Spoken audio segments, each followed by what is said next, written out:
ನಮಸ್ತೆ, Manjula Vinod recipes and blog ಚಾನಲ್ಗೆ ನಿಮ್ಮೆಲ್ಲರಿಗೂ ಸ್ವಾಗತ. ಇವತ್ತಿನ ರೆಸಿಪಿಲಿ ನಾನು ಪುಳಿಯೋಗರೆ ಪುಡಿ ಮಾಡ್ತಾಯಿದ್ದೀನಿ. ಬನ್ನಿ ಮಾಡೋ ವಿಧಾನ ನೋಡ್ಕೊಂಡು ಬರೋಣ. ಪುಳಿಯೋಗರೆ ಪುಡಿ ಮಾಡೋದಕ್ಕೆ ಮೊದಲು ನಾನು ಸ್ಟವ್ ಹಚ್ಕೊಂಡು ಸಣ್ಣ ಉರಿಲಿ ಒಂದು ಚಿಕ್ಕದು ಕಡಾಯಿ ಇಟ್ಕೊಂಡಿದ್ದೀನಿ. ನಾನು ಈ ಸ್ಪೂನ್ ಸಹಾಯದಿಂದ ಎಲ್ಲ ಇಂಗ್ರೀಡಿಯೆಂಟ್ಸ್ದು ಮೆಜರ್ಮೆಂಟ್ ತೋರಿಸ್ತಾ ಇರೋದು. ಇವಾಗ ನಾನು 2 ಸ್ಪೂನಷ್ಟು ಕಡಲೆಬೇಳೆನ ಹಾಕ್ಕೊಳ್ತಾ ಇದ್ದೀನಿ. ಕಡಲೆಬೇಳೆನ ಸ್ವಲ್ಪ ಹುರ್ಕೊಳ್ಳೋಣ, ಯಾಕಂದರೆ ಕಡಲೆಬೇಳೆ ಫ್ರೈ ಆಗೋದು ನಿಧಾನ ಅಲ್ವಾ. ಹಾಗಾಗಿ ಮೊದಲು ಇದನ್ನು ಒಂಚೂರು ಹುರ್ಕೊಳ್ಳೋಣ. ಆಮೇಲೆ ನಾನು 2 ಸ್ಪೂನ್ ಕಡಲೆಬೇಳೆ ಅಂದರೆ 1 ಸ್ಪೂನ್ ಉದ್ದಿನಬೇಳೆ ತೊಗೊಂಡಿದ್ದೀನಿ. ಈಗ ಉದ್ದಿನಬೇಳೆನ ಹಾಕಿ ಅದನ್ನು ಅಷ್ಟೇ ಸ್ವಲ್ಪ ರೋಸ್ಟ್ ಮಾಡ್ಕೊಳ್ಳೋಣ. ನಾವು ಎಲ್ಲ ಇಂಗ್ರೀಡಿಯೆಂಟ್ಸ್ನೂ ಸಣ್ಣ ಹುರಿಲೇ ಹುರ್ಕೋಬೇಕು, ಇಲ್ಲಾಂದರೆ ಸೀದೋಗ್ಬಿಡುತ್ತೆ. ಇವಾಗ ನೋಡಿ, ಕಡಲೆಬೇಳೆ ಮತ್ತು ಉದ್ದಿನಬೇಳೆ ಸ್ವಲ್ಪ ಫ್ರೈ ಆಗಿದೆ ಚೆನ್ನಾಗಿ. ಇವಾಗ ನಾನು ಇದಕ್ಕೆ ಒಂದು ಅರ್ಧ ಸ್ಪೂನಷ್ಟು ಮೆಂತ್ಯನ ಸೇರಿಸ್ಕೊಳ್ತಾ ಇದ್ದೀನಿ. ಮೆಂತ್ಯ ಸೇರಿಸ್ಕೊಂಡ್ಮೇಲೂ ಸ್ವಲ್ಪ ಹುರ್ಕೊಳ್ಳೋಣ. ಮೆಂತ್ಯನ ಸೇರಿಸೋದ್ರಿಂದ ಪುಳಿಯೋಗರೆಗೆ ಒಂದು ಒಳ್ಳೆ ಆರೋಮ ಹಾಗೆ ಟೇಸ್ಟ್ ಕೊಡುತ್ತೆ. ಇವಾಗ ನಾನು 1 ಸ್ಪೂನಷ್ಟು ಮೆಣಸನ್ನ ಹಾಕ್ಕೊಳ್ತಾ ಇದ್ದೀನಿ. ಮೆಣಸು ಹಾಕಿದ್ಮೇಲೆ ಸ್ವಲ್ಪ ಹುರ್ಕೊಂಡು ಹಾಗೆ ನಾನು 1 ಸ್ಪೂನಷ್ಟು ಸಾಸಿವೆನ ಹಾಕ್ಕೊಳ್ತಾ ಇದ್ದೀನಿ. ಸಾಸಿವೆನ ಬೇಕಾದ್ರೆ ಸ್ಕಿಪ್ ಮಾಡ್ಬೋದು. ಅದೇ ಸಾಸಿವೆ ಹಾಕೊಳ್ಳೋದ್ರಿಂದ ಪುಳಿಯೋಗರೆಗೆ ಒಂದು ಒಳ್ಳೆ ಶೈನಿಂಗು ಹಾಗೆ ಟೇಸ್ಟ್ ಕೊಡುತ್ತೆ. ಹಾಗಾಗಿ ಸಾಸಿವೆನ ಹಾಕ್ಕೊಳ್ತಾ ಇದ್ದೀನಿ. ಇವಾಗ ನಾನು ಒಂದು 3 ಸ್ಪೂನಷ್ಟು ಜೀರಿಗೆನ ಹಾಕ್ಕೊಂಡಿದ್ದೀನಿ. ಪುಳಿಯೋಗರೆಗೆ ಮೇನ್ ಟೇಸ್ಟ್ ಕೊಡೋದೇ ಜೀರಿಗೆ, ಹಾಗಾಗಿ ಜೀರಿಗೆನ ಸ್ವಲ್ಪ ಜಾಸ್ತಿ ಪ್ರಮಾಣದಲ್ಲಿ ಹಾಕೋಬೇಕು. ಈ ಜೀರಿಗೆ ಹಾಕೊಂಡ್ಮೇಲೆ ಅದನ್ನು ಅಷ್ಟೇ ಸ್ವಲ್ಪ ಹುರ್ಕೊಳ್ಳೋಣ. ಈಗ ನಾವು ಧನಿಯಾನ ಹಾಕ್ಕೊಳ್ಳೋಣ. ನಾನು 4 ಸ್ಪೂನಷ್ಟು ಧನಿಯಾನ ಹಾಕ್ಕೊಳ್ತಾ ಇದ್ದೀನಿ. 3 ಸ್ಪೂನ್ ಜೀರಿಗೆ ಅಂದರೆ 4 ಸ್ಪೂನು ಧನಿಯಾ ಕರೆಕ್ಟಾಗಿದೆ ಮೆಜರ್ಮೆಂಟು. ಈ ಮೆಜರ್ಮೆಂಟಲ್ಲಿ ನೀವು ಪುಳಿಯೋಗರೆನ ಪುಡಿ ಮಾಡಿ ನೋಡಿ ಎಷ್ಟು ಚೆನ್ನಾಗಿ ಬರುತ್ತೆ ಅಂತ ಹೇಳಿ.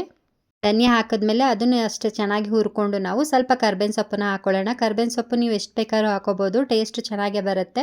ಅದಕ್ಕೇನು ಅಳತೆ ಪ್ರಕಾರನೇ ಹಾಕೋಬೇಕು ಅಂತಿಲ್ಲ ಕರ್ಬೇವಿನ ಸೊಪ್ಪನ್ನ. ಸೊ ಕರ್ಬೇವಿನ ಸೊಪ್ಪನ್ನು ಹಾಕಿದ್ಮೇಲೆ ನಾವು ಅದನ್ನು ಗರಿಯಾಗಿ ಹುರ್ಕೊಳ್ಳೋಣ. ಸೊ ಇವಾಗ ನಾನು ಸ್ಟವ್ ಆಫ್ ಮಾಡಿದ್ದೀನಿ. ಸ್ಟವ್ ಆಫ್ ಮಾಡಿದ್ಮೇಲೆ ನಾನು ಒಂದು 1/4 ಟೀ ಸ್ಪೂನಷ್ಟು ಇಂಗನ್ನ ಹಾಕಿ ಮತ್ತೆ ಹಾಗೆ ಬಾಡಿಸ್ತಾ ಇದ್ದೀನಿ. ಇಲ್ಲಾಂದರೆ ನಾವು ಅದೇ ಸ್ಟವ್ ಮೇಲೆ ಇಟ್ಟಿರ್ತೀವಿ ಅಲ್ವಾ, ಸ್ವಲ್ಪ ಕಾವಿರುತ್ತಲ್ಲ, ಸೀದೋಗ್ಬಿಡುತ್ತೆ ಎಲ್ಲ ಇಂಗ್ರೀಡಿಯೆಂಟ್ಸು ಅಂತ ಹೇಳಿ. ಹಾಗೆ ಸ್ವಲ್ಪ ಚೆನ್ನಾಗಿ ಬಾಡಿಸಿ ನಾನು ಒಂದು 20 ನಿಮಿಷ ಇದನ್ನು ಹಾರೋದಕ್ಕೆ ಬಿಟ್ಟು ಒಂದು ಮಿಕ್ಸಿ ಜಾರ್ಗೆ ಹಾಕ್ಕೊಳ್ತಾ ಇದ್ದೀನಿ, ಪುಡಿ ಮಾಡೋದಕ್ಕೆ ಅಂತ ಹೇಳಿ. ಮಿಕ್ಸಿ ಜಾರು ಚೆನ್ನಾಗಿ ಒಣಗಿರಬೇಕು, ಸ್ವಲ್ಪನೂ ಹಸಿ ಇರಬಾರ್ದು. ಹಾಗೇನಾದರೂ ಇದ್ದರೆ ಪುಳಿಯೋಗರೆ ಪುಡಿ ಹಾಳಾಗಿಬಿಡುತ್ತೆ. ನೋಡಿ, ಇವಾಗ ನಾನು ಹುರಿದಿರೋ ಅಂಥ ಇಂಗ್ರೀಡಿಯೆಂಟ್ಸ್ನೆಲ್ಲನೂ ಮಿಕ್ಸಿ ಜಾರ್ಗೆ ಹಾಕ್ಕೊಂಡು ಅದನ್ನು ಗ್ರೈಂಡ್ ಮಾಡ್ಕೊಳ್ತೀನಿ. ಈಗ ನಾನು ಈ ಮಸಾಲ ಪದಾರ್ಥಗಳನ್ನೆಲ್ಲ ಮಿಕ್ಸಿಲಿ ಗ್ರೈಂಡ್ ಮಾಡ್ಕೊಳ್ತಾ ಇದ್ದೀನಿ.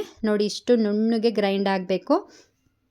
ನಾನು ಈ ಪುಳಿಯೋಗರೆ ಪೌಡ್ರಿಗೆ ಒಣಮೆಣ್ಸಿನ್ಕಾಯಿನ ಹುರಿದು ಹಾಕ್ಕೊಂಡಿಲ್ಲ, ಯಾಕಂದರೆ ನಾನು ಫ್ರೆಶ್ ಆಗೇ ಅಚ್ಕಾರದ ಪುಡಿನ ಮನೇಲೇ ಮಾಡ್ಕೊಂಡಿದ್ದೆ. ಸೊ ಹಾಗಾಗಿ ಅಚ್ಕಾರದ ಪುಡಿ ಹಾಕ್ಕೊಳ್ತಾ ಇದ್ದೀನಿ. ನೀವು ಬೇಕಾದರೆ ಒಣಮೆಣ್ಸಿನ್ಕಾಯಿನ ಅಂದರೆ ಗುಂಟೂರು ಮತ್ತು ಬ್ಯಾಡಗಿ ಮೆಣಸಿನ್ಕಾಯಿ ಎರಡನ್ನೂ ಸ್ವಲ್ಪ ಎಣ್ಣೆಯಲ್ಲಿ ಫ್ರೈ ಮಾಡಿ ಈ ಮಸಾಲ ಪದಾರ್ಥ ಜೊತೆಗೆ ಸೇರಿಸಿ ಗ್ರೈಂಡ್ ಮಾಡ್ಕೋಬೋದು. ನಾನು ಒಂದು 4 ಸ್ಪೂನಷ್ಟು ಅಚ್ಕಾರದ ಪುಡಿನ ಸೇರಿಸ್ಕೊಂಡಿದ್ದೀನಿ. ನೀವು ಖಾರಕ್ಕೆ ನೋಡಿ ಎಷ್ಟು ಬೇಕೋ ಅಷ್ಟು ಖಾರನ ಸೇರಿಸ್ಕೊಳ್ಳಿ. ಇವಾಗ ಪುಳಿಯೋಗರೆ ಪುಡಿ ರೆಡಿಯಾಗಿದೆ. ನೆಕ್ಸ್ಟು ಎಳ್ಳು ಮತ್ತು ಕೊಬ್ಬರಿ ಎರಡನ್ನೂ ಹುರಿದು ಹಾಕ್ಕೊಳ್ಳೋಣ. ನಾನಿಲ್ಲಿ ಬಿಳಿ ಎಳ್ಳನ್ನು ತೊಗೊಂಡಿದ್ದೀನಿ, ನೀವು ಬೇಕಾದ್ರೆ ಕಪ್ಪು ಎಳ್ಳನ್ನು ಸಹ ಹಾಕೋಬೋದು. ಈ ಎಳ್ಳೆಲ್ಲ ಸ್ವಲ್ಪ ಚಿಟಪಟ ಅನ್ನಬೇಕು, ಅಲ್ಲಿವರೆಗೂ ಚೆನ್ನಾಗಿ ಹುರಿದು ಸ್ಟವ್ ಆಫ್ ಮಾಡ್ಕೊಳ್ಳೋಣ. ನಾನು ಎಳ್ಳನ್ನು ಎಷ್ಟು ತೊಗೊಂಡಿದ್ದೀನೋ ಅದೇ ಪ್ರಮಾಣದಲ್ಲಿ ಕೊಬ್ಬರಿನೂ ಸಹ ತೊಗೊಂಡು ಎಳ್ಳು ಜೊತೆಗೆ ಹಾಕಿ ನಾನು ಸ್ವಲ್ಪ ಹುರ್ಕೊಳ್ತೀನಿ. ಸ್ಟವ್ ಆಫ್ ಮಾಡಿದ್ದೀನಿ. ಆಫ್ ಮಾಡಿದ್ಮೇಲೆ ನಾನು ಕೊಬ್ಬರಿನ ಹಾಕಿ ಹುರಿತಾ ಇರೋದು.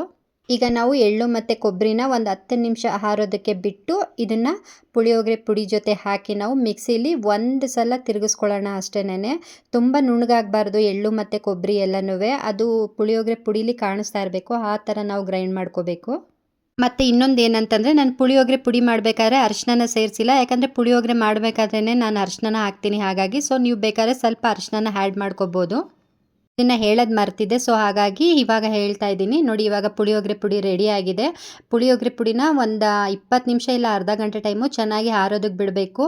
ಮತ್ತು ಇದನ್ನು ಚೆನ್ನಾಗಿ ಮಿಕ್ಸ್ ಮಾಡಬೇಕು, ಯಾಕಂದರೆ ಎಳ್ಳು ಮತ್ತು ಕೊಬ್ಬರಿ ಎಲ್ಲ ಒಂದೊಂದು ಕಡೆ ಹೋಗಿ ಕೂತ್ಬಿಟ್ಟಿರುತ್ತೆ. ಸೊ ಹಾಗಾಗಿ ಚೆನ್ನಾಗಿ ಮಿಕ್ಸ್ ಮಾಡಿ ನಾವು ಒಂದು ಅರ್ಧ ಗಂಟೆ ಟೈಮ್ ಬಿಟ್ಟು ಒಂದು ಗ್ಲಾಸ್ ಕಂಟೈನರಲ್ಲಿ ಹಾಕಿಟ್ಕೊಂಡ್ರೆ ಇದನ್ನು ಒಂದು 15 ಡೇಸ್ ಸ್ಟೋರ್ ಮಾಡ್ಬೋದು ನಾವು.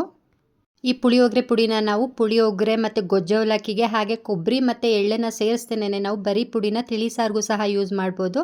ಸರಿ ಫ್ರೆಂಡ್ಸ್, ಈ ರೆಸಿಪಿ ನಿಮಗೆ ಇಷ್ಟ ಆಗಿದೆ ಅಂತ ತಿಳ್ಕೊಂಡಿದ್ದೀನಿ. ಇಷ್ಟ ಆಗಿದರೆ ಪ್ಲೀಸ್ ಒಂದು ಲೈಕ್ ಕೊಡೋದನ್ನು ಮರಿಬೇಡಿ. ಹಾಗೆ ಶೇರ್ ಮಾಡಿ, ಕಮೆಂಟ್ ಮಾಡಿ, ಸಬ್ಸ್ಕ್ರೈಬ್ ಮಾಡ್ಕೊಂಡು ನೋಡಿ. ಮತ್ತೆ ಸಿಗ್ತೀನಿ Manjula Vinod recipes and blog ಚಾನಲಲ್ಲಿ. ಬಾಯ್.